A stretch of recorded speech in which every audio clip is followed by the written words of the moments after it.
com vocês? Como estão as coisas por aí em plena pandemia prolongada, mas que jamais deixamos de dar assistência e, mais do que isso, levar conhecimento. Comigo aqui para mais uma aula de geografia, ele, o excepcional professor Carlinhos. Como é que você tá, meu brother?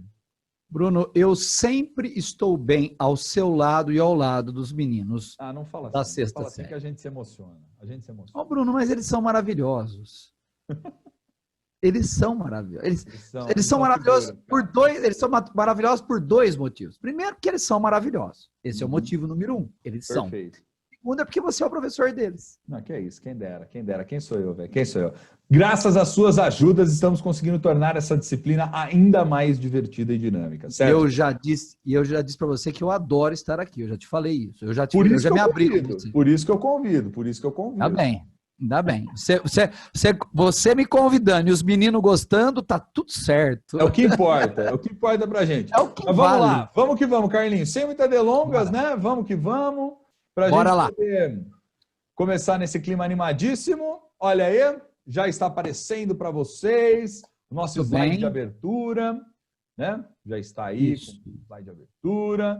Lembrando, pessoal, estamos então no terceiro bimestre. Agora a gente começa uma nova unidade, tá? Só para que vocês possam se orientar, pessoal. Alguns já até me perguntaram, professor, mas a gente está avançando com a matéria, mas tem alguns exercícios que você está passando depois. Sim, porque o que eu estou fazendo aqui para vocês entenderem?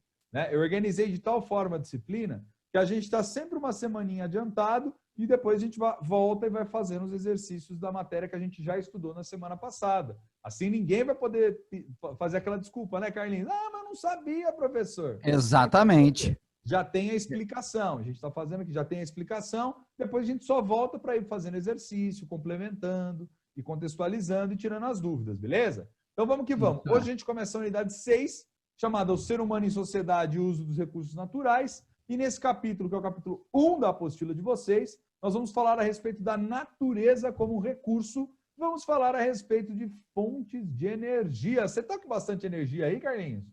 Ô, Bruno, eu vou falar a verdade para você. Com esse frio, a minha energia ficou limitada. Gente, só para lembrar... deixou você meio sem energia, né, Carlinhos? Só para lembrar, nós estamos gravando, pessoal, agora nesse período do frio, tá? Exato. A gente está gravando num dia de frio, só para vocês terem uma noção, por isso que nós estamos falando isso. Pois é, de repente, né, a hora que eles estiverem assistindo a aula, de repente tá um calor de 200 mil graus, né, mas isso, nós estamos no período do frio. Até tô de blusa aqui, coisa rara, hein? Mas, eu também. Oi. Não, tô vendo que você também tá. Mas, Carlinhos, eu queria falar o seguinte contigo. A gente sabe que ao longo da história, as fontes, né, principalmente de energia, elas foram evoluindo. Acho que aquela que é mais óbvia para todos nós, né, é justamente como a primeira fonte de energia, que é aquela que nós temos, que é a energia humana mesmo, né, para a gente poder desenvolver o trabalho, desempenhar o trabalho, e que foi muito importante ao longo da história, como, por exemplo, já estudei com eles, né, já ensinei para eles, quando a gente começa a averiguar a respeito das primeiras civilizações, que graças ao trabalho do homem, a atividade da agricultura, o processo de sedentarização, para fazer tudo isso, jogando essa conversa para a geografia, nós precisamos de energia, certo ou não? E os próprios seres precisam de energia, né, como as plantas e os animais. Então, quer dizer, ingestão de alimentos e luz solar, né, são fontes fundamentais de energia aí, né, Carlinhos? Ô Bruno, inclusive, os últimos estudos aí sobre a história da nossa espécie, a nossa espécie, todo o nosso corpo, se você pegar todo o nosso corpo, tanto do gênero masculino como do gênero feminino, nós somos feitos para nos deslocarmos. Perfeito. O nosso corpo é preparado, né, inclusive isso está publicado na obra do Yuval Harari, né, no Sapiens, que é um livro que conta um pouco da história da nossa evolução. O Yuval Harari vai dizer, ele vai trabalhar essa ideia. O nosso corpo, ele é todo feito para que a gente se desloque para ser um caçador e um coletor. Perfeito. Inclusive, Bruno, hoje há relatos que a nossa espécie chegava a andar 6 horas por dia atrás de alimento, antes da gente se sedentarizar. Então, o nosso corpo vamos dizer assim, é uma estrutura preparada, Bruno, para deslocamento. A gente é feito para deslocamento. Perfeito. E para a gente fazia esse deslocamento justamente atrás do quê? Do que nos abastecia, que era as nossas fontes de alimento. Perfeito. Então, portanto, nós somos nossas fontes de energia, né? Exatamente. Então, Bruno, nós somos caçadores e coletores pela nossa essência. Nós nos deslocávamos em torno de 6 horas por dia e o nosso corpo todo é preparado para isso.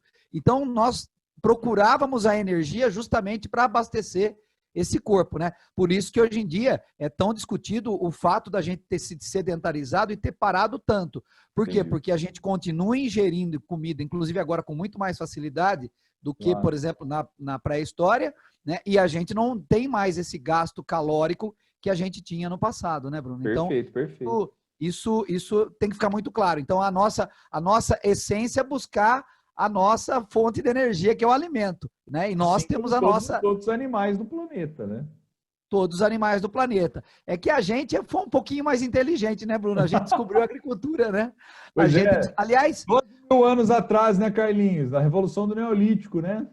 Pois é. Ô, Bruno, eu queria inclusive fazer um elogio às mulheres, porque, na verdade, meninas, quem descobriu a agricultura, Bruno, o que consta, não são os homens, são as mulheres, porque como as mulheres eram as coletoras dos grãos, né, e os homens eram os caçadores, né, então as mulheres é que provavelmente ali na região onde hoje é o Iraque, ao jogarem uma sementinha na beira do rio ali, tiveram a seguinte sacada: olha, a sementinha brotou.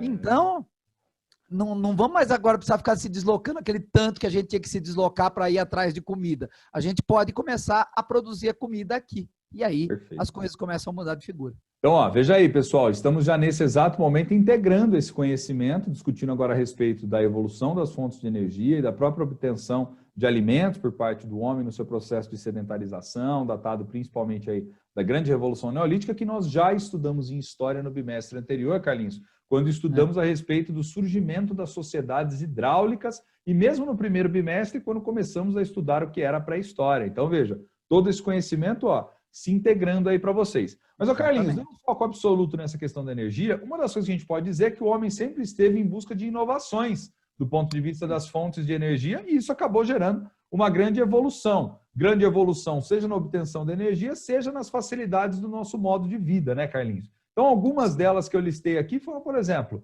a descoberta do fogo, o uso da lenha, da matéria orgânica, algumas ervas, uso de animais para a produção agrícola, e aí depois, com o passar dos séculos, comércio, comunicação, transporte, que vai exigindo cada vez mais fontes de energia, né, novas e cada vez numa quantidade muito maior, além da utilização de elementos naturais como fontes energéticas, né, Carlinhos? Aqui a gente até tentou traçar um desenho, sintetizando, resumindo parte dessa evolução, né? Desde o homem sozinho aí tentando obter as fontes de energia, até o que muitos de nós utilizamos hoje como recurso da natureza, como é o caso, por exemplo, da energia elétrica obtida principalmente por meio de hidrelétricas, né, Carlinhos? Exato. Ô, Bruno, a gente podia fazer a seguinte retrospectiva. Como a vida na pré-história devia ser difícil. Como ela deve ter sido difícil. Mas não tenha dúvida. E outra coisa, como a nossa espécie ela é resiliente, porque ela conseguiu passar pela pré-história e sobreviveu. E aí o que eu acho interessante, juntando com energia, é que nesse processo evolutivo a gente começa a interagir com o fogo. A partir do fogo, a gente começa, por exemplo, a cozinhar os alimentos e a ter mais facilidade no nosso processo de alimentação.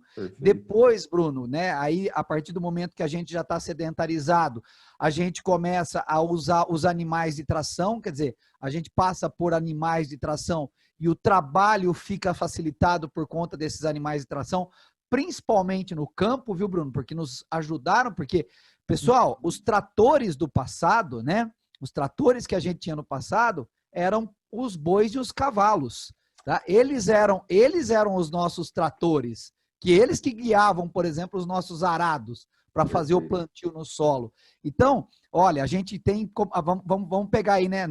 Uma coisa mais, lógico, mais aberta, mas para você entender. O fogo que facilita o cozimento dos nossos alimentos. O uso de tração animal que facilita o nosso plantio ali, né? A nossa colheita na agricultura.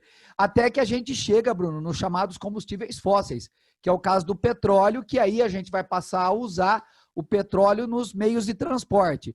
E a energia elétrica que vem meio junto, porque, Bruno, tanto a energia elétrica como o motor a combustão, como o motor dos carros, pessoal, eles fazem parte da segunda revolução industrial. Então, eles vêm meio que simultaneamente, eles acontecem, Bruno, eles vão acontecer simultaneamente.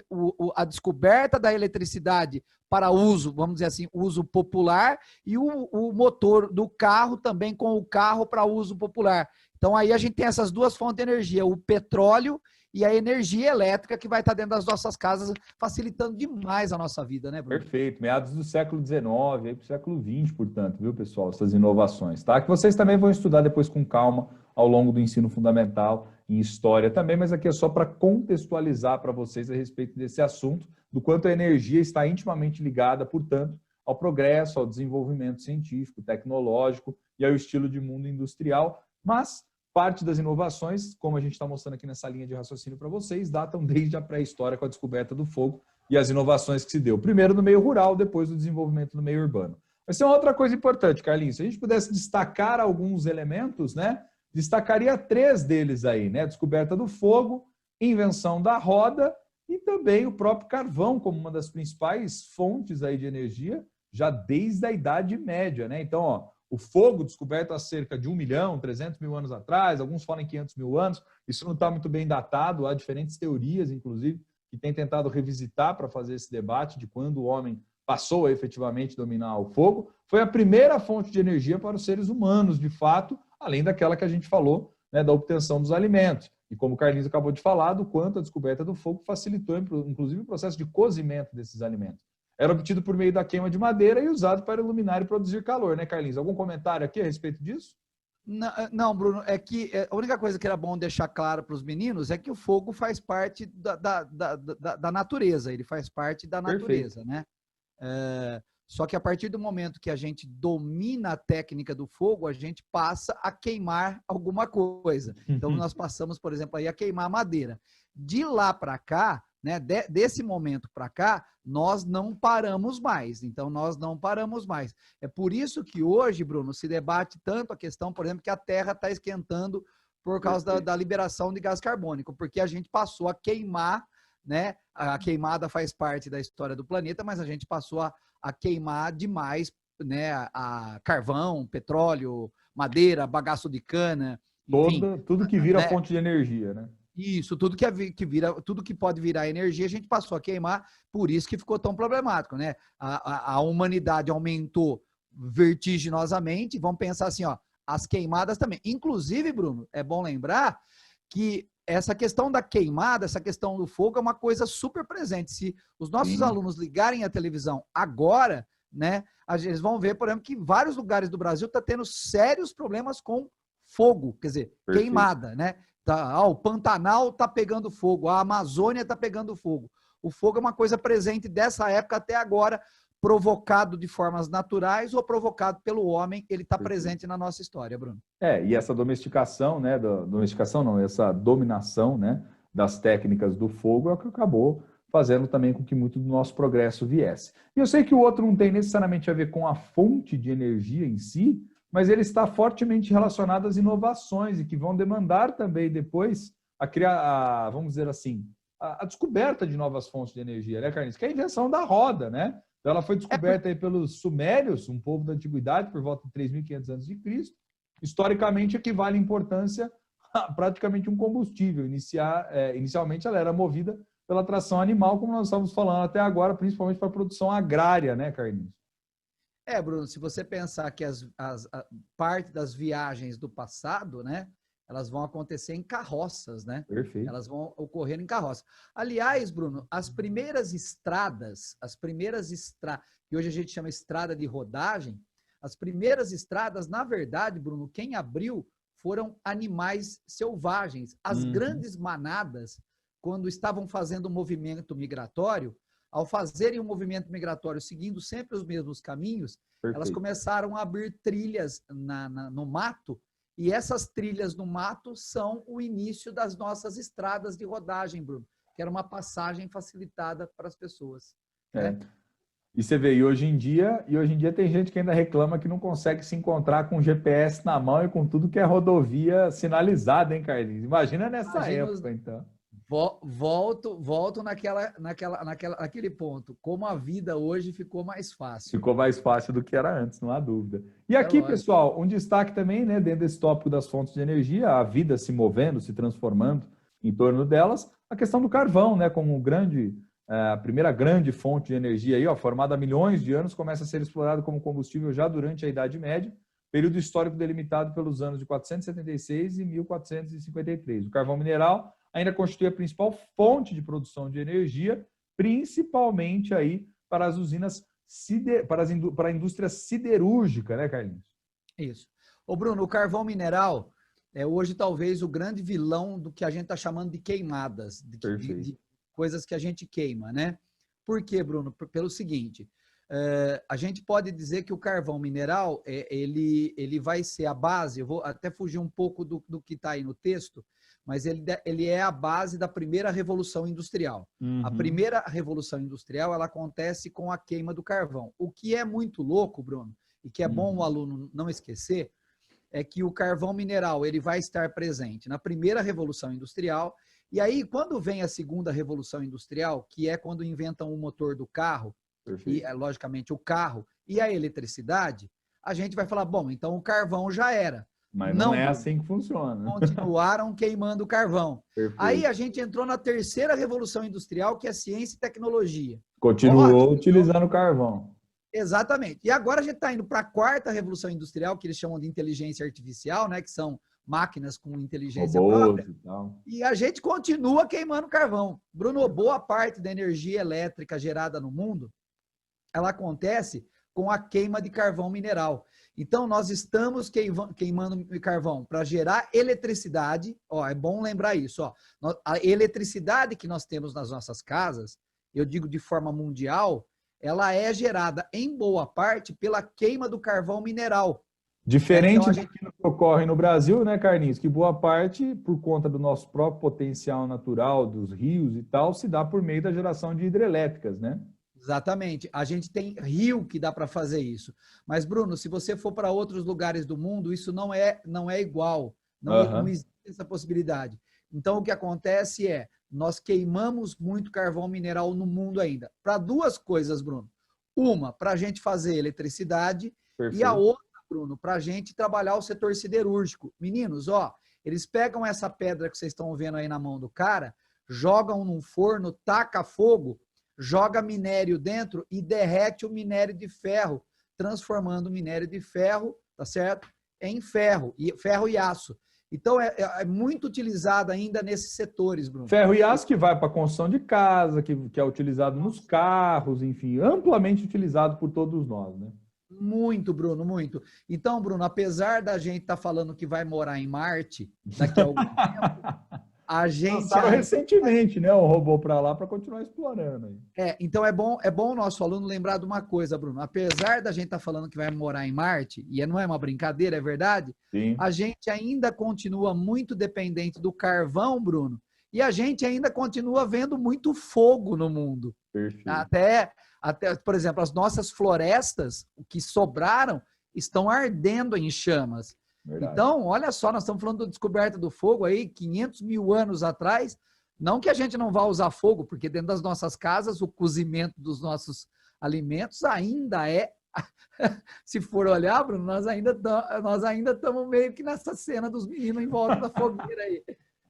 A gente está meio preso. Bruno, a verdade é uma só. A gente ficou, apesar de toda a nossa evolução, nós estamos presos a muita coisa do nosso passado. Aliás, é por isso que o mundo caminha da maneira como caminha, né, Carlinhos? Ao mesmo tempo que a gente tem aí, do que nós veremos na aula de hoje, dois tipos de fontes de energia, né? Aquelas que nós vamos chamar de fontes de energia não renováveis e aquelas que são as renováveis que, portanto, guardam consigo uma lógica maior de respeito ao meio ambiente, de maior sustentabilidade, digamos assim, porque os resíduos deixados são menores, né? São menos nocivos à natureza como um todo, ainda assim, né, as nossas principais fontes de matrizes energéticas, elas derivam, sobretudo, aí de energia não renovável, ou seja, desses elementos que, hora ou outra, vão acabar por se esgotar, né, Carlinhos? O problema, Bruno, é que a energia que nós usamos no mundo, então vamos lá, A gente usa muita energia, a gente queima muito carvão para fazer energia elétrica. O carvão, apesar de fazer tanto tempo que a gente está queimando ele, mas ele é um recurso finito. Ele acaba uma hora, né? É porque é o seguinte, é como o carvão foi formado. O carvão é o grande... A gente fala muito em petróleo, mas o carvão se usa muito ainda. Então, tanto carvão, quanto petróleo, quanto gás natural, é como eles foram formados. Perfeito. Então, por exemplo, ó, vocês estão vendo aqui na aula do Bruno, vocês estão vendo aqui uma pilha de carvão. Essa pilha de carvão é uma floresta que foi soterrada num fundo de um lago, que perdeu os materiais voláteis e que virou essa pedra negra que vocês estão vendo aí. E essa pedra negra, quando é colocado fogo nela, ela entra em combustão e vai a altas temperaturas. Então, nós ainda somos muito dependentes de um produto que vem da celulose, do soterramento de florestas. Aliás, Bruno, rapidão, a floresta que foi soterrada para virar carvão, não é que caiu uma avalanche de terra em cima dela. A celulose foi levada para o fundo de um lago e nesse lago a celulose sofreu a transformação. Então dizer, é até falando de um processo de milhões e milhões de anos aqui, viu, galera? Sim, Bruno, é um processo complexo. Não noite não, viu? Sim, é um processo complexo, mas e existe muito carvão no mundo ainda. Perfeito. Porque, imagina, Bruno, fez a primeira revolução industrial, 1750, 1760, quando começou a primeira revolução industrial. Olha a data que nós estamos. Mas, Bruno, é bom frisar, vai acabar. Sim. Vai acabar. E a hora que acabar, a gente precisa ter alternativas. E mais do que isso, né, Carlinhos? São fontes muito poluentes, né? Você está falando, por exemplo, da Revolução Industrial. Há escritos, por exemplo, de historiadores, de filósofos que estudaram esse período, que mostravam, por exemplo, você tem uma ideia, na Inglaterra, onde foi o berço da Revolução Industrial, e que, portanto, o carvão foi amplamente utilizado. Por isso, inclusive, que as primeiras indústrias elas vão ser construídas próximas das fontes de energia, né? Ou seja, vão estar perto das jazidas de carvão e tudo mais. Há relatos, por exemplo, de que no século XIX, para você ter uma ideia, diz que até a cor das borboletas na Inglaterra, ela se transformava, Carlinhos. Por quê? Por conta da quantidade de fuligem, né, da quantidade dessa substância que saía das chaminés das indústrias, muito por conta da queima do carvão, que era utilizado como fonte de energia para poder alimentar as caldeiras, né, alimentar ali toda a produção industrial. Bruno, depois que a gente passou a viver nas áreas urbanas, né? E isso, a cidade não é algo novo, a cidade é algo muito antigo, sim, mas a gente passou a viver de forma mais substancial depois da Revolução Industrial. A gente ficou muito dependente de certos recursos. A vida urbana, né? A nossa vida na cidade, a gente ficou muito dependente de certos recursos. E como a população na cidade explodiu numericamente, quer dizer, tem muita gente morando na cidade, a quantidade de recursos que a gente tem que trazer para alimentar essa cidade ficou muito grande. Perfeito. Por isso que a gente começou a queimar muito carvão, por isso que a gente começou a utilizar muito petróleo. E aí o que acontece? Essas quantidades de recursos que nós estamos utilizando e a quantidade de dejeto que a gente está produzindo, por exemplo, você está falando da fuligem, né? De detrito, enfim, tá? Também passou a ser muito grande. E a gente não pode esquecer de uma coisa, a gente mora num planeta fechado. A gente mora num planeta fechado, que 70% do planeta é recoberto de água, 30% é de terras emersas. Então, é como se a gente, eu sempre convido as pessoas, Bruno, a fazer essa reflexão. A pensar sobre esse assunto, né? Você mora numa bolha. É verdade. Eu sempre, Bruno, faço as pessoas pensar, porque as pessoas têm uma ideia de mundo grande, mundo livre, mas a gente que trabalha com a área da geografia, a gente sabe que a gente mora num planeta... Eu vou fazer uma brincadeira, meninos, pelo menos acham que o tio é burro, né? Mas a gente mora num planeta redondo limitado. Então, por mais que eu ande ou navegue, o meu planeta é limitado. Lógico, tem um começo e um fim, né? Sim, sim. Então, Bruno, essas quantidades de detrito, de lixo que a gente está produzindo é muito grande. Perfeito. É muito grande. É isso que você está falando. É muito lixo, é muito detrito, é muita fuligem. né? E a população mundial não para de crescer, né, Bruno? O que vai demandando cada vez mais um consumo mais elevado de energia no planeta como um todo. Ô Carlinhos, só para poder fixar então aqui nessa parte, galera, ó. Então, as fontes de energia não renováveis são aquelas que se encontram na natureza em grandes quantidades, como a gente está mostrando aqui para vocês, né? Embora limitadas, embora finitas, mas que uma vez esgotadas, elas não podem mais ser utilizadas. Porque imagina, até você ter um outro processo de formação, de decomposição, quantos bilhões de anos nós não estamos falando aqui, né? E que esse ritmo de exploração impresso pelo ser humano, então, é praticamente impossível. Então, as principais fontes de energia não renováveis são o carvão mineral, como a gente falou até agora, o petróleo e também o gás natural. Apenas comentando rapidinho, né, Carlinhos? O gás natural, ele também tem uma ligação com o petróleo, né, Carlinhos? Ele tem uma ligação ali. Eles vêm da mesma origem, né, Bruno? Perfeito. Só que o carvão vem de uma outra origem. O petróleo e o gás natural são da mesma origem, né? Que vão se formar, por exemplo, ali nos mares. O carvão não. O carvão ele é formado a partir da celulose. Eu vou repetir, do soterramento de florestas, que não é bem desse jeito, mas a floresta tem que ser recoberta. Perfeito. Tá? Perfeito. Então, ó, essas fontes de energia, galera, são provenientes de combustíveis fósseis, que se originam a partir de uma lenta decomposição de matéria orgânica encontrada no subsolo e formada, como a gente está falando aqui, há milhares e milhares de anos atrás, tá? Atualmente, só para vocês terem uma dimensão do que nós estamos falando e da importância do que nós estamos falando, 88% da oferta de energia do mundo é proveniente de combustíveis fósseis, ou seja, apesar de mudança tecnológica, de investimento em novas formas de energia, de se falar em sustentabilidade, de maior equilíbrio do homem em relação ao meio ambiente, a gente ainda continua, né, queimando muito óleo, continua poluindo bastante, né, Carlinhos? Isso que precisa ficar claro para todo mundo. Exatamente. E não pode esquecer, gente. Ah, mas a energia elétrica... Então, mas boa parte da energia elétrica do mundo é proveniente da queima de carvão mineral. E não então, de hidrelétricas, né? Que seria um recurso exatamente. renovável. Então, gente, ó, a eletricidade, ela existe porque se queima carvão.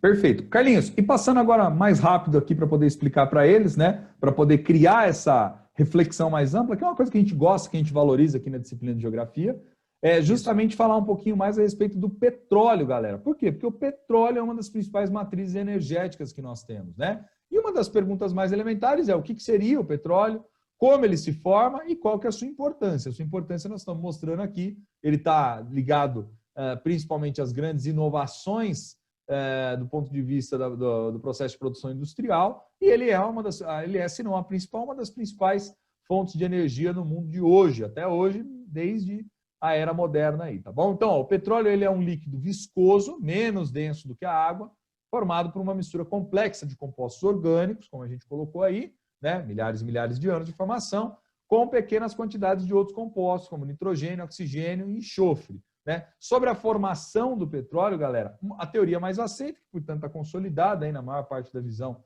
né, dos geógrafos, do pessoal que estuda a respeito disso, né, é justamente que ele originou-se de restos de seres vivos, tanto animais quanto vegetais, há milhares de anos depositado no fundo de antigos mares e oceanos, né, a exemplo do que o Carlinhos acabou de falar para vocês. O petróleo ele fica armazenado no interior de rochas, né, e o nome petróleo deriva justamente da sua origem, que significa óleo de pedra. A extração do petróleo, pessoal, pode acabar sendo feita de duas formas diferentes. Uma que é a extração terrestre e a outra que é a extração marítima, certo, Carlinhos?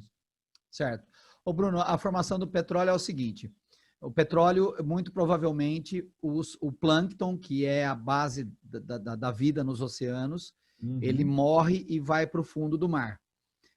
Esse mar é um mar que não tem oxigênio embaixo. Então, o plâncton, né, minúsculozinho, morre e vai para o fundo do mar. Lá no fundo do mar, esse mar não tem oxigênio, esse plâncton não vai ser decomposto. E aí o que acontece? Começa a cair resto de, eu vou usar essa expressão, não está correto, é resto de terra, mas o nome seria sedimento. Começa a cair sedimento em cima do plâncton. E ele vai... Aí o que acontece? O plâncton, Bruno, ele começa a sofrer pressão, porque começa a cair sedimento em cima dele. Perfeito. Então o plâncton ele fica no meio desse resto de gente, por favor, entenda, de terra, que seria, o correto é sedimento, né? Sedimento, então o plâncton fica no meio desse sedimento, no meio dessa terra. Aí calor e pressão, porque a mágica, Bruno, para transformar o plâncton em petróleo é calor e pressão em milhares de anos. Perfeito. Então, Quer dizer, tempo associado a calor e pressão.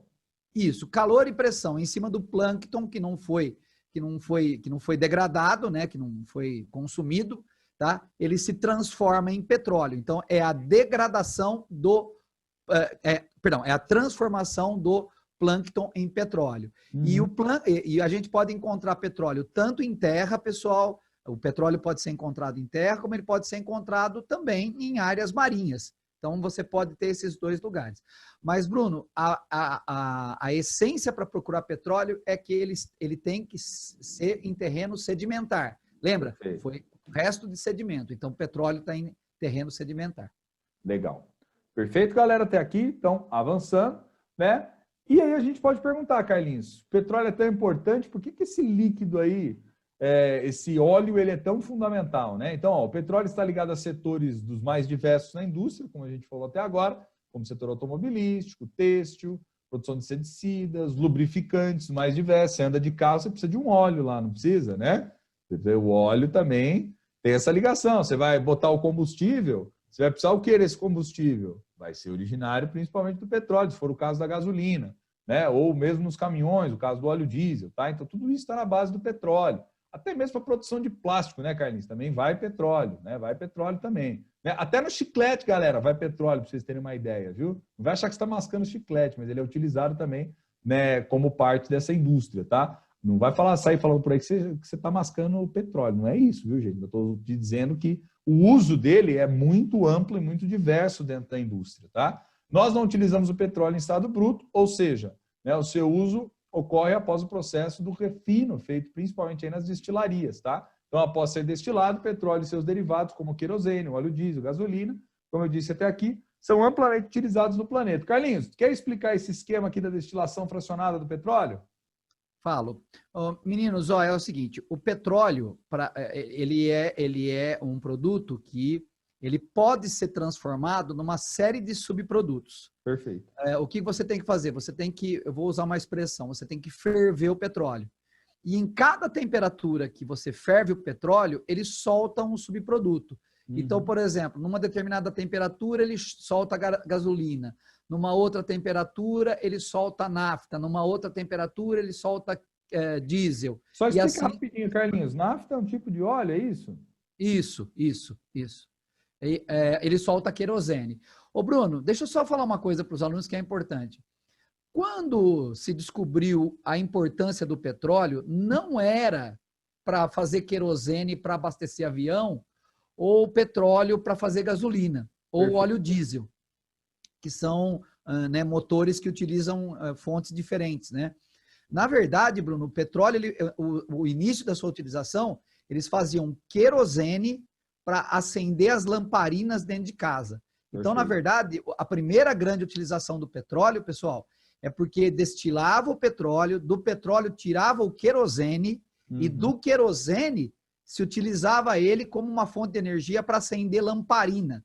O que é lamparina? Seria um negócio que iluminava a casa. Carlinhos, e se pusesse gasolina? A gasolina ela era mais explosiva. Aí ela explode, ela não queima de maneira lenta, né? Isso. Inclusive, Bruno, toda essa sacada vem dos Estados Unidos, de um cara chamado Rockefeller. O Rockefeller é que fazia isso aí. Grande magnata da grana. Exato. Ele ficou muito triste quando inventaram a eletricidade. E quando inventaram a eletricidade, ele falou, pô, acabou o meu negócio. Só que ele deu tanta sorte, Bruno, que a hora que acabou a eletricidade, acabou o uso do querosene. Acabou o uso do querosene. Eletricidade, o motor do carro foi inventado e popularizou. Aí vem o Ford, que popularizou o carro. Aí foi mais ou menos assim, para fazer uma piada com o assunto. Imagina que o Rockefeller estava lá todo triste, todo bolado, porque, pô, agora não tem mais utilidade o meu produto. De repente, o Ford pergunta para ele, escuta, quem é que tem gasolina para me vender? Ô, Bruno, eles jogavam gasolina fora porque não prestava, porque como ela explodia... Porque não tinha utilização, né? Aí, de repente, o Rockefeller falou, pô, eu tenho gasolina aqui. Bruno, se ele fosse vivo hoje, ele deveria ser o homem mais rico do planeta Terra. Não há a menor dúvida, né? Até porque só pelo controle aí, principalmente, quem controla o petróleo controla boa parte da riqueza do mundo. Nós já vamos falar daqui a pouco sobre isso, né, Carlinhos? E tem uma Muito curiosidade também, não sei se você sabia, mas essa é legal também. A gente está falando aqui do betume, ou seja, aquilo que é utilizado petróleo. Sabe as ruas da cidade, galera? Nas ruas da cidade você usa um negócio chamado piche, né? Que é justamente para poder grudar a pedra no asfalto aí. Aquilo ali é feito com base também na extração a partir do petróleo, tá? Pra você ter uma ideia, galera, desde cidades da antiguidade clássica, que os caras já haviam descoberto, embora o uso não fosse muito popular, mas eles já haviam descoberto. Inclusive nas próprias pirâmides egípcias, já se tinha algumas que utilizava para dar liga, Carlinhos. Sabia disso, velho? Era o chiclete do negócio, o cimento do negócio. Exatamente. Sensacional, gente. Ó, o petróleo, então, é em ampla utilização, como vocês estão vendo, e a depender da temperatura, um tipo de subproduto diferente, beleza? Outra coisa importante também, ó, que lugar que nós mais encontramos petróleo, né? E aí aqui vocês têm essa tabela a respeito dos países com as maiores reservas de petróleo, mas prestem atenção no seguinte, não é necessariamente porque esses países têm as reservas que necessariamente eles serão os maiores produtores, né? Então, ó, aqui nós estamos falando dos países com maiores reservas de petróleo. Em primeiro lugar, você tem a Venezuela, é um país aqui da América Latina também, ó, e aqui nós estamos falando da quantidade de barris em bilhões, viu, galera? Então, Venezuela, Arábia Saudita, Canadá, Irã, Iraque, Kuwait, Emirados Árabes, Rússia, Líbia, Nigéria, Estados Unidos, Cazaquistão, China, Catar, e aí aqui em 15º, o Brasil. Esses são dados de 2019, tá bom? E aí o que é interessante que vocês entendam aqui, que mais recentemente, um dos motivos que tem sido mobilizados, aí, que tem sido utilizados, né, é justamente qual o motivo? Para guerras, para conflitos, para disputas geopolíticas no mundo todo. É a disputa em torno desse verdadeiro ouro negro, né, Carlinhos? Que é a disputa em torno do petróleo, como que a gente viu em 2003, por exemplo, né, na invasão dos Estados Unidos sobre o Iraque.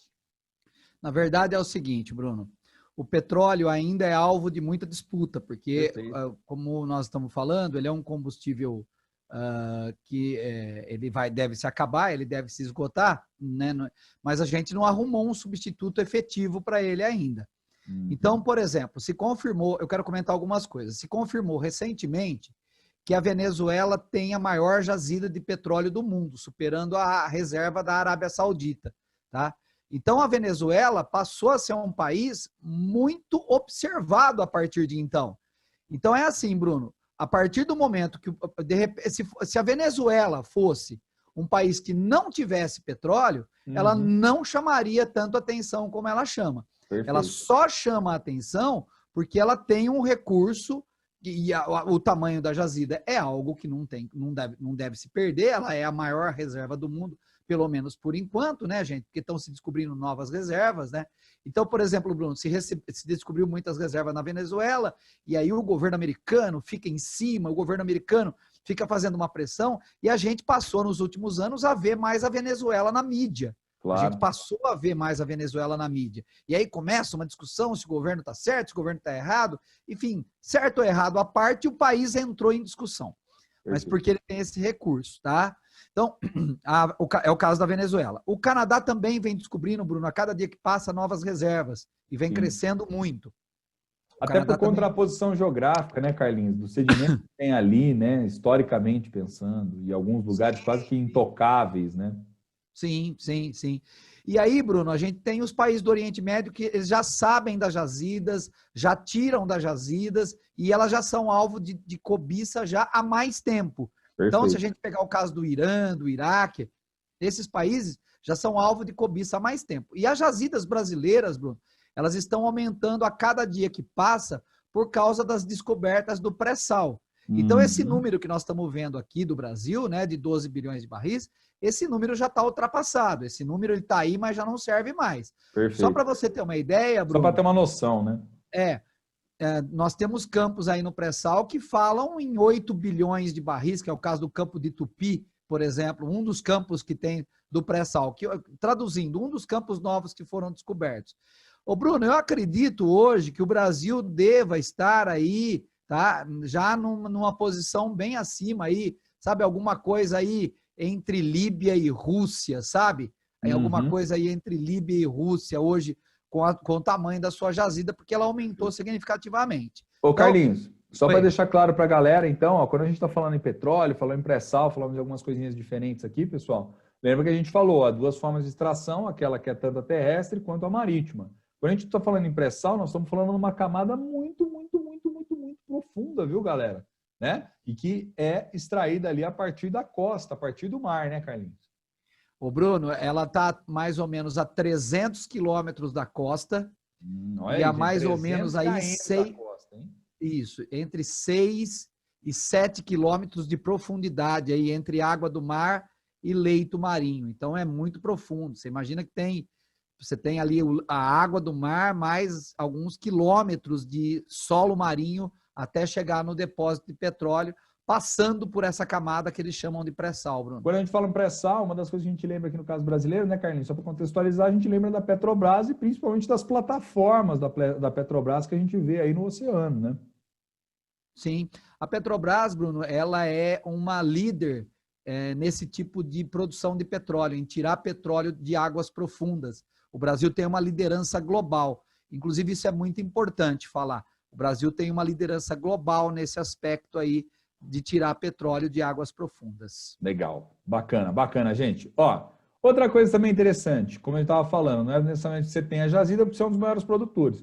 Quando a gente olha para os maiores produtores de petróleo do mundo, alguns dos dados mais atualizados, embora não haja completo consenso sobre isso, mas um dos dados mais atualizados, né, que nós temos é esse, onde você tem aí uma produção em milhões, né, de barris e o quanto que isso representa do percentual total mundial. Os Estados Unidos ainda figura aí como principal produtor de petróleo no mundo, seguido da Arábia Saudita, Rússia, Canadá, China, Iraque, Emirados Árabes, Brasil, Irã e Kuwait. Esse top 10 aqui que a gente está falando desses 10 maiores países são responsáveis por mais de 70% dos barris de petróleo produzidos no mundo. Então, os maiores produtores são esses, como vocês estão vendo aí, enquanto os maiores consumidores, porque isso obviamente tem a ver, vejam esse vínculo, galera, produção tem uma coisa, outro lado tem o consumo. O consumo tem a ver com o estilo de vida, com a organização da sociedade e principalmente com a produção industrial mais acelerada. Então, não é à toa que você pega países que são fortemente industrializados, que são aqueles que estão na base do consumo aí substancial de parte do petróleo, tá?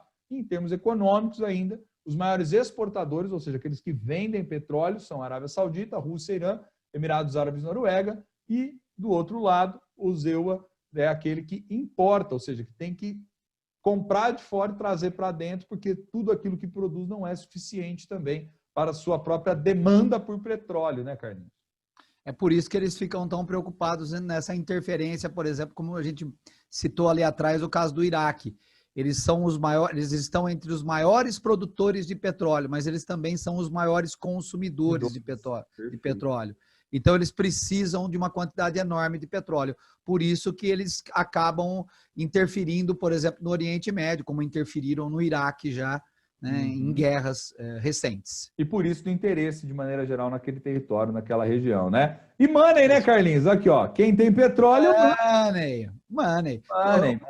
Coisa que os nossos alunos têm de sobra. Sensacional. Vamos lá, então, ó. E as disputas pelo ouro negro, né, galera? Uma das coisas, Carlinhos, eu quero até que você fale sobre isso aqui. Uma das coisas interessantes que nós passamos a ter é o fato de que, durante muito tempo, algumas empresas, né, da Europa e a maior parte dos Estados Unidos, ou relacionado a eles, foram aquelas que foram as gigantes do setor do petróleo, tá? E depois, principalmente meados dos anos 60, nós vamos ter a organização de um cartel, ou seja, de um conjunto de países aí que vão juntar forças para poder controlar, sobretudo, a dinâmica dos preços do petróleo dentro dessa organização chamada OPEP, né, Carlinhos? Na verdade é assim, Bruno. O mercado do petróleo é um mercado complexo, é um mercado muito complexo, né? O petróleo é uma matéria-prima muito importante para vários setores, como você mesmo mostrou ali atrás, né? Querosene para aviação, óleo diesel para motor de colheitadeira, de trator, de caminhão, gasolina para carros de passeio, enfim, né? A gente tem aí, né, um uso muito diversificado, né? Óleos de forma geral, então o petróleo é muito importante para isso. Perfeito. Mas é assim, Bruno, ó, você tinha um grupo chamado Sete Irmãs, né, que nós estamos projetando aqui, as Sete Irmãs. Essas Sete Irmãs, Bruno, elas controlavam a produção de petróleo no mundo. Tá? 82% das reservas. Isso, elas controlavam a produção de petróleo no mundo. E elas faziam uma pequena sacanagem, Bruno. Olha como essas meninas eram inteligentes, como elas eram espertas. Olha só. Elas controlam, porque elas são donas das reservas de petróleo. Perfeito. Então, Bruno, elas iam lá fora, tiravam o petróleo e falavam que o barril do petróleo custava muito barato. Então, só para você ter uma ideia, Bruno, um barril de petróleo, meninos, toda vez que vocês forem estudar petróleo, fala-se de barril. É uma medida padrão. Né? É uma medida. São 159 litros, Bruno. Perfeito. Tá? Um barril de petróleo são 159 litros. Então, o que essas meninas faziam? Elas iam no lugar que produzia o petróleo e falavam assim, gente, então imagina, estão lá no Iraque. Gente, ó, o petróleo é muito barato, gente. Mas, Carlinhos, quanto que era barato? Eles tiravam o petróleo entre 1 e 3 dólares o barril, Bruno. Quer dizer, preço de banana, né? Preço de banana. E pagava imposto para esses países nesse preço. Aí, Bruno, ele falava assim, olha, gente, desculpa, o petróleo é muito baratinho mesmo. Aí, Bruno, aqui como eles eram malandrinhos, tiravam o petróleo e falava que era barato. Punha num barquinho, levava para os States. Refinava e vendia a gasolina a preço de ouro. Então, na hora que ele transformava aquele óleo que você viu na mão daquele nigeriano, aquela foto foi batida na Nigéria, viu, Bruno? Que legal, bonito. Bonita foto, bonita foto. Aquilo ali, aí ele falava assim, aquilo ali é baratinho. A hora que ele fazia aquilo ali virar gasolina, ele falava, não, mas agora ficou caro. Aí os países, Bruno, falavam assim, mas como vocês são picaretas? Mas eles eram os donos da jazida, Bruno. Perfeito. A jazida era dela, elas compraram as jazidas. Até aí não tem nada de ilegal, tá tudo dentro da normalidade. Só que os países que produziam petróleo não ganhavam nada com o petróleo. Começaram a sacar o seguinte, ó, temos um recurso natural que ele é fundamental, uma fonte de energia que é uma fonte de energia mundial, né, que está na base aí do processo industrial, e nós não estamos ganhando dinheiro porque não está tendo contrapartida com isso. Os caras estão enriquecendo e a gente está se lascando. Era basicamente Pronto, traduziu a proposta. E, Bruno, o consumo de petróleo não parava, porque o carro estava cada vez mais presente na vida das pessoas. Aí, Bruno, os países que produziam petróleo começaram a falar assim, acho que está tudo errado isso aí, nós vamos refazer essa ideia. Aí eles resolveram fazer o seguinte, escuta, vamos começar a se juntar para tentar impor um preço mais alto? Então, Bruno, a OPEP é quando eles começam a se juntar, os países, para pôr um preço mais alto. Ô, Bruno, o problema é que chegou uma hora que eles conseguiram juntar uma baita de uma galera. E aí, Bruno, sabe o que esses caras fizeram? Quando eles juntaram uma baita de uma galera, eles fizeram o barril de petróleo, Bruno, que custava, em 73, 2 dólares e 70, e para 11 dólares e 20.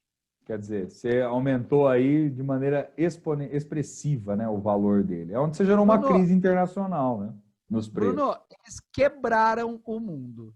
Sim. Eles quebraram o mundo. Aliás, Bruno, eles vão quebrar o mundo 2 vezes. Porque, meninos, eles falaram assim, bom, agora a gente está com a produção na nossa mão. Ok. Vamos botar o preço que a gente quer. Exato. Subiram pra caramba, Bruno.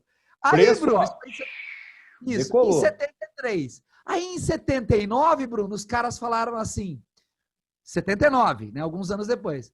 Poxa, ninguém inventou nada que substitui o petróleo. Vamos subir de novo. Bruno, foi para 34 dólares. Perfeito. Olha aí, gente, pra vocês terem uma ideia. Nós estamos falando aqui algo em torno de 2 décadas, nem isso. O preço do barril saiu de 2, que era comprado por essas empresas, que, portanto, compravam muito barato, levavam para os seus respectivos países, refinavam e vendiam os produtos, né, ou subprodutos que vinham do petróleo. A partir do momento em que esses países começaram a se organizar, e alguns deles até fizeram processo de nacionalização, né, Carlinhos? Né, do próprio recurso. Eu não falei sobre isso. Gente, o que o tio Bruno está falando para vocês é o seguinte, o Iraque, eu vou falar do Iraque, porque o Iraque é o mais emblemático. A palavra nacionalização é uma palavra que eles inventaram para não falar roubei. Entendi. Nacionalização é uma... Gente, ao invés de você falar assim, eu roubei tal coisa, você fala, eu nacionalizei tal coisa. Então, imagina, você chega lá, por exemplo, sei lá, na caneta do seu irmão. Você fala assim, olha, você vai lá e pega a caneta do seu irmão. Você poderia ser acusado de furto, né? Você roubou. Você vai usar e falar assim, não, eu nacionalizei. Bruno, olha só como que aconteceu. O Iraque, de uma hora para outra, nacionalizou as jazidas de petróleo. Disse que era sua. Disse que era de Bruno, roubaram na cara dura. Entendeu? Você vai falar, mas os caras pagam uma indenização, mas quem foi que disse que eu queria vender? É lógico. Aí vem os conflitos, né, Carlinhos? É que a gente não vai ter tempo de trabalhar essa sala, mas aí vem os conflitos justamente em torno da questão econômica e quando caiu a ficha do quanto era importante esse recurso natural, né? Do quanto essa fonte de energia, ela era aí, na verdade, uma catapulta para o país poder se desenvolver, inclusive, né? Não é à toa que você falou, como você falou do interesse que existe, por exemplo, dentro da Venezuela, que historicamente sempre foi um país que a economia é altamente dependente da produção do petróleo, né? Ô Bruno, só para a gente não esquecer, você vai falar assim, nossa, mas por que os Estados Unidos vai tão para cima do Iraque, né? Gente, lembra que o Iraque roubou as jazidas de petróleo dessas 7 irmãs aí. Dessas 7 empresas, que era parte fundamental do lucro e do ganho deles, né, gente? É lógico. Economia, né? Economias. Mas nós não vamos entrar nesses detalhes. Aqui era só para contextualizar para vocês entenderem a importância, tá, do petróleo e aquilo que foi sendo feito em torno dele. Bom, mas tem uma última parte, Carlinhos, para a gente poder fechar a aula de hoje e comentar rapidamente. A gente concentrou bastante nas energias não renováveis no petróleo, mas nós temos também aquelas chamadas fontes de energia mais do futuro ou fontes de energia renováveis, né? Então, as fontes de energia renováveis, elas são aquelas que a gente encontra também, obviamente, a partir aí da natureza, mas que elas se regeneram espontaneamente ou através da ação do homem. São consideradas formas de energias mais limpas, porque os resíduos deixados na natureza são menores do que aqueles provenientes da energia não renovável, tá? Então, lembra sempre dessa divisão, galera. Energia renovável e energia não renovável. Não renovável é aquela que esgota. Renovável é aquela que tem a recomposição dela, a regeneração dela, tá? Dentre as principais fontes de energia renováveis, destaques para aquelas produzidas pela hidrelétrica, né, como a energia elétrica, só que a gente já pontuou, né, não é a regra do mundo, mas é uma forma de energia mais limpa, tem um impacto ambiental, é óbvio, mas é uma forma mais limpa. A energia solar, né, o sol, né, cada vez mais em aplicação, né, principalmente nas casas, né, Carlinhos? Hoje em dia é muito comum você ter as casas aí com placas solares, né, retendo a energia do sol. A energia eólica, que é aquela que deriva do vento, a geotérmica, que é a energia da terra, a biomassa, aquela proveniente também de mares e oceanos, e a do hidrogênio, né, Carlinhos? E aí, o que mais que nós temos aqui, Carlinhos, para a gente não deixar e não esquecer nada? Eu acho que a gente... Essas são as mais importantes, né? Essas Claro. são as mais importantes, das renováveis, essas são as mais importantes. Eu acho que a gente tem que lembrar que a hidrelétrica é para o país que tem rio, a hidrelétrica só funciona para o país que tem rio, se não tiver rio não funciona. Né? A solar, as pessoas veem nas suas casas, porque a solar é aquelas placas que aquecem a água, tá certo? Perfeito. A geotérmica, Bruno, depende depende do lugar do mundo, porque ela depende do calor da terra. Legal. Então, essa imagem que você colocou aí, por exemplo, é quando o magma ferve a água num lençol freático. Essa imagem aí, Bruno, tem que ser num lugar muito específico. Perfeito. Se não for num lugar muito específico, não dá certo. Se não for num lugar muito específico... E é uma coisa importante falar dessa coisa da energia geotérmica que o Carlinhos está falando, tá? Que ela é gerada pelo calor proveniente do interior da Terra. Então, ó, para conseguir extrair ela, gente, a gente está falando de quilômetros e quilômetros também para baixo, viu? Para conseguir justamente ferver a água, girar essas bombas e produzir essa energia, né, Carlinhos? Na verdade é o seguinte, Bruno, a água ela está no lençol freático e como ela está perto do magma, ela literalmente ela ferve ali do lado do magma. Aí o que as pessoas fazem, Bruno? Elas colocam um tubo e pega esse vapor subindo com pressão. Então, Perfeito. é o que você está vendo aí, ó. O vapor sobe com pressão, Bruno, e faz virar a turbina. Gente, Bruno, é uma forma de energia maravilhosa, mas não é nada fácil fazer essa forma de energia, viu, Bruno? E também, gente, vamos lembrar o seguinte, tudo isso que nós estamos falando aqui, as pessoas falam, mas então por que não pega tudo renovável, se o impacto é menor e tal? Os custos também são elevadíssimos para a produção dela, às vezes as necessidades de recursos naturais ou localização também são fatores de maior dificuldade, né, Carlinhos? Tem tudo isso. Para ser pensado. O Carlinhos, e uma coisa que eu queria fechar, que não está aqui, mas vale a pena um comentário também, porque às vezes os meninos vão ficar curiosos e vão atrás, podem até pesquisar, obviamente, muito mais, a respeito da energia nuclear, né? A gente deixou de falar da energia nuclear. A energia nuclear ela é gerada principalmente em usinas termonucleares que utilizam urânio como combustível.